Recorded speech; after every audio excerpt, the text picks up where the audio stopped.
I've realised something. The way they teach you to park on your driving test is stupid. It doesn't work in real life. And if it doesn't work in real life, why are you teaching me it for my driving test?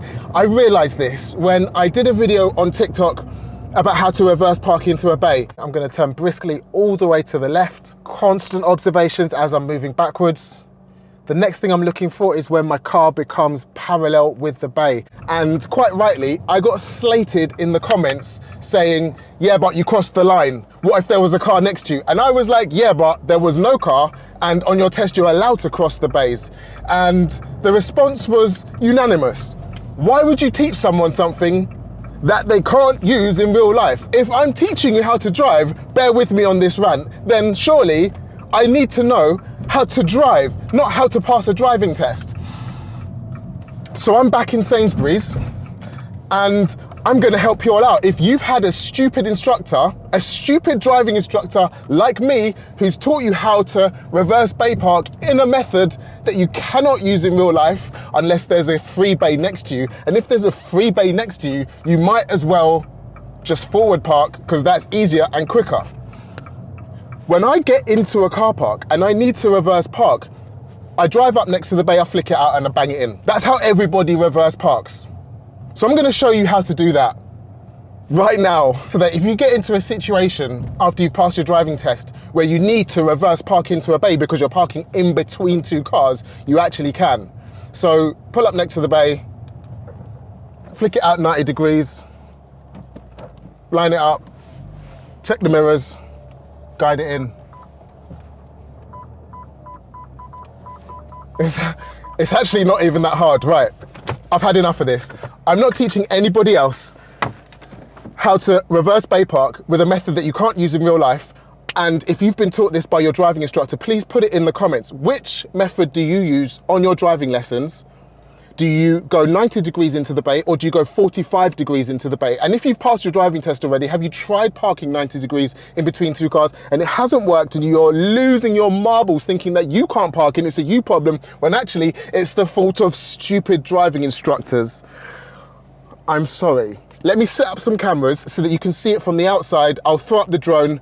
Hopefully then I will have redeemed myself for teaching a stupid parking method that doesn't work IRL like every other driving instructor. Why do we do it? Okay, right, I'm set up now to show you how this works exactly. I think the method is a little bit more complicated, and the reason we don't teach it on lessons, or we should, but the reason is because it requires a little bit more judgment. It's not the same as you stop here, you turn here, and the exact same thing happens every time. You do need a little bit more judgment. So I'm driving along the bays, I've spotted the bay, I'm parking in the exact same one, and I'm gonna go past it until I'm level with the edge of the bay.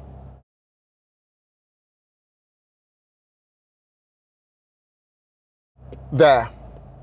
And then I'm gonna take a sharp turn to the right until I'm about 45 degrees away. And what I'm looking for in the mirror is the back of my car to line up with the line I just turned on. The T-line of the bay, the back of my car is touching it.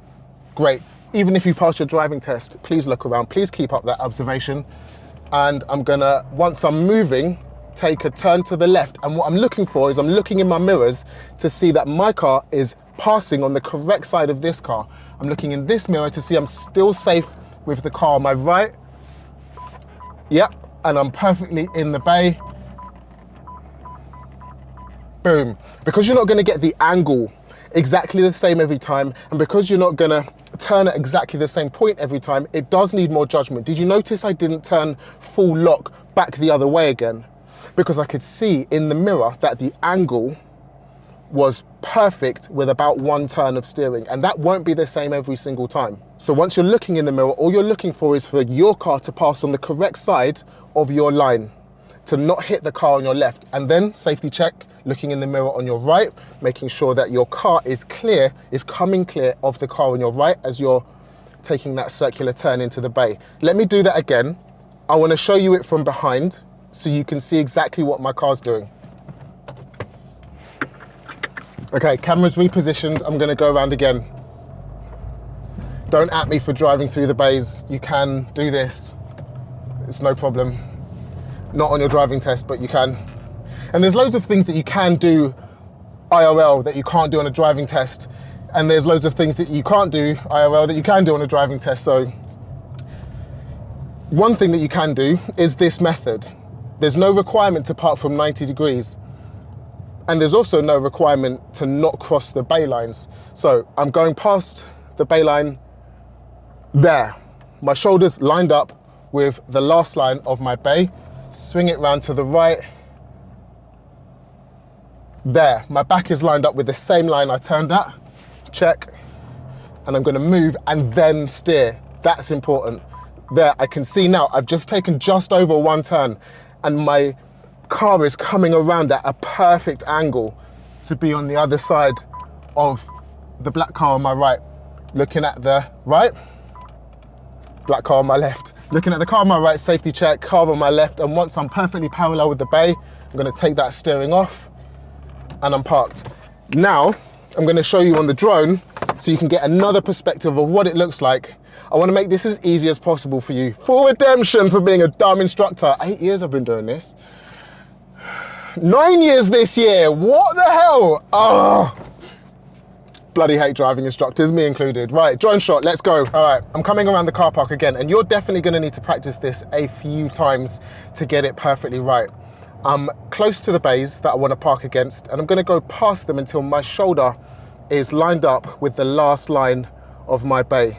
There it is, quick check to the right to make sure there's nothing coming past me. Big turn, all the way, full lock to the right. And when the back of my car in my mirror is lined up with the line I just turned against, the last line of my bay, I'm gonna stop, put it into reverse, check all around, and then move, and then steer. Don't steer until you start moving.